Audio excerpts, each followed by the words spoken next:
Sizlar so'ragandilar, men bu videoni qildim. Ya'ni bugungi videoning mavzusi stream qilish. Ya'ni qaysi ilovada stream qilsa yaxshiroq, qaysi ilova eng yaxshi streamni qila oladi. Men qanday qilib aktiv yig'ishim mumkin? Sizlar ko'p so'radinglar mendan. Hattoki streamda chatlarga ham yozdinglar. Aynan sizlarga qanday qilib, qaysi ilovada, qaysi usul bilan qilsa yaxshiroq stream bo'lishini barchasini to'liq oydin tushuntirdim. Aynan shu videoda o'rganishlari mumkin. Xuddi sizlarga bu videoda yosh bolalarga tushuntirgandek stream qilish qanday bo'lishini tushuntiraman. Xo'p, birinchi o'rinda Mobizen Live degan narsani tortib olishimiz kerak stream qilish uchun. Bu ilova esa har doimgidek hamma bilgan Play Marketda bor. Mana Mobizen Live xohlasanglar yozib ko'rsaman. Qidiruvga kiramiz. Mobizen mana chiqyapti. Live mana shunaqangi yozayotgan bo'lsak, xuddi mana shu ilova chiqib keladi birinchida. Xuddi mana shu ilovani tortib olishimiz kerak. Bu ilovani ichiga kirgandan keyin mana xohlasanglar mana ajoyib deb hamma yozgan. Bu ilovani ochishda bosasizlar, yuklab bo'lganlaringdan keyin hozir kirsin avval.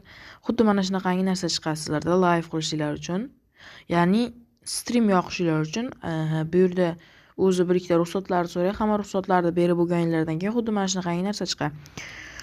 Bundan chiqib bo'lgandan keyin agar live deb bosadigan bo'lsanglar, u live deb bosishdan bundan avval esa ruxsatlarni olgandan keyin sizlarni YouTube akkauntinglarni kiritishinglarni so'raydi. Ya'ni Google'dan bo'lsa Google'ni kiritib, xuddi mana shuna Google'ni kiritasizlar, keyin xuddi mana shunaqangi oyna ochiladi sizlarga. Bu oyna yordamida stream yoqishlar mumkin. Xuddi mana YouTube'ga kirasizlar. Xo'p, kanalda ham shu Mobizen Live orqali aktiv bo'lganman. Mobizen Live menimcha o'rtacha ilova 300 ta. Mana xuddi hamma streamlar mana shu ilovadan qilingan. Hamma stream mana shu ilovadan qilingan. Ko'rib bilsanglar bo'ladi. Streamlarimni ko'rsanglar, aynan mana shu ilovadan foydalanganman faqat. Boshqa ilovadan foydalanilmagan. Chunki eng yaxshi, qulay, keyin telefonga ko'p yuk bermaydigan ilova mana shu bo'ladi. Bu ilova telefonga ko'p nagruzka bermaydi. Ikkigina nima desa bo'ladi? Masalan, sizlar boshqa ilovalarni tortib ko'rishingiz mumkin, lekin ular telefonga ko'p nagruzka beradi, ko'p og'ir yuk beradi telefonga, lekin bu anchagina yaxshiroq. Ikkiga megabayt ham kam, keyin yaxshi sifatda beradi. Agar internetinglar kuchli emas, o'rtacha bo'lsa ham yaxshi yoqib bera oladi streamni. Streamni yaxshi formatini ko'tarib bera oladi. Masalan, mana yerdan tanlaysizlar. Mana bu yerdan sizlarga maslahatim, internetinglar o'rtacha bo'lsa ham 720p ni o'rnatib qo'yganlaring ma'qul, chunki 480p past, 360p ham past. Streamdagilar xira ko'rmasligi uchun. Ikkiga mana yerda facecam bor, ya'ni yuzinglar bilan ham stream qilsanglar bo'ladi. Mana bu mikrofonni yoqsanglar ovozlaring eshitiladi. Mana buni tushuntirdim, hozir 100 ni oladi. Yana qaysi HD ni tushuntirdim. Menimcha yetarli. Va aytgancha hozir mana buni nasturkasiga kirgan zahotilar, mana bu yerda agar bu kanallaringda sizlar stream qilishni xohlamasanglar, o'sha hozir ko'rsatgan knopkam yordamida kirib kanallaringni o'zgartirsanglar bo'ladi, xuddi mana shunaqangi. Xohlagan bitta boshqa, masalan, o'zingizlarga kerak mana shu yerda akkaunt tanlab, o'sha kanallaringda, masalan, mana bu YouTube kanal meni o'zimning kanalimga ulangan bo'lsa, ana shuni bosib, o'zimning YouTube kanalimda stream qila olaman. Chunki bu akkaunt YouTube kanalimga ulangan. Shunday qilsanglar, stream yoqishning eng sodda yo'lini ko'rsatdim. Keyin stream yoqish. Xo'p, mana ikkinchi kanalimga o'tib oldim. Xuddi mana shu kanalimda stream yonmagan bo'lishi kerak, adashmasam, stream yonmagan bo'lishi kerak. Mana shu joyga bosasizlar, streamlaring sizlarda to'liq yonishi uchun 50 ta obunachi yig'ishinglar kerak. Yangi oyna chiqadi sizlarda. 50 ta obunachisiga erishish va jonli stream ochish va undan ko'proq shorts yarating. Shorts yaratishingiz mumkin, video yaratib 50 ta obunachiga yetishingiz kerak.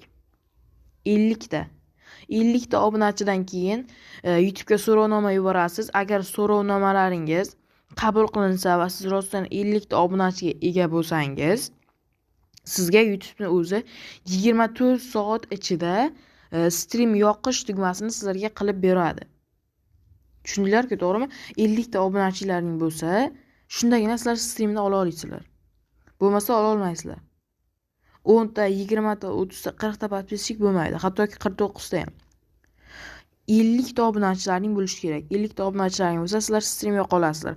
Chunki 50 ta obunachi bo'lganda YouTube tasdiqlaydi, keyin sizlarda aktivlaring bor deb hisoblaydi.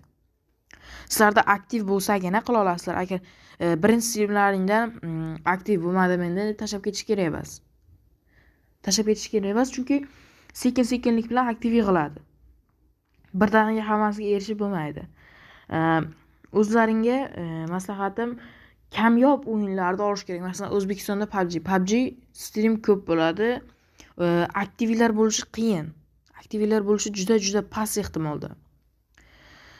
Masalan, Free Fire ham stream ko'p bo'ladi. Shuning uchun uni u sohada ketmagan ma'qulroq. Chunki boshqalarda ham aktivda olgan desa ham bo'ladi-da, Free Fire'chilarni. PUBG'chilarni ham aktiv уже boshqalar olib bo'lgan. Sizlar umuman boshqa soha tanlashinglar kerak. Keyin u soha O'zbekiston hududida kam bo'lishi kerak. Kam bo'lsa, sizlarda cho'qqiga erishishinglar yoki ko'proq obunachi, ko'proq aktivga erishishinglar ehtimoli kattaroq bo'la oladi. Xo'p, yana nimani tushuntirib bersam bo'ladi? Menimcha bo'ldi. Buni qanday live qilishni, nima qilish kerakligini tushuntirdim deb o'ylayman. Xo'p, Mobizen Live ham to'g'rilashni o'rgatdim. Aktiv yig'ishni ham tushuntirdim. Menimcha hammasi bo'ldi. Shuning uchun xayrlashsak ham bo'ladi.